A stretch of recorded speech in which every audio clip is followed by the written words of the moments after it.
systems, to walk into the doors of Medford High daily and see no adult or teacher or administrator who looked like me furthered the belief inside of me that African American and Black folks can do no more than rap or dribble a basketball. That, this might seem like a bit of an exaggerated outlook, but for a 15, 16-year-old who identifies as biracial, this was all that I really could see. Now, imagine having that outlook as you walk into history class freshman through senior year, for example, and learn next to nothing about BIPOCs or the countless things they have done to leave a lasting effect on our country or the world.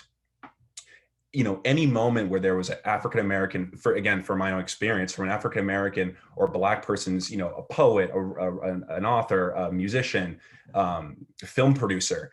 any moment where we could learn about those individuals, it was skipped over in a class or two while we spent months on Of Mice and Men and The Great Gatsby, which are great pieces of literature in their own right, but reading Things Fall Apart by Nigerian author Chinua Achebe in the last month of senior year doesn't make up for the near 4 years of the, gracious white impact on our nation. I think that, especially for me, I was picked on in my senior class as being someone who is half Nigerian, as being the token Black person in class, to speak to the Nigerian experience and culture as if I am to know it through and through. And I think that me, as someone who's grown up, predominantly in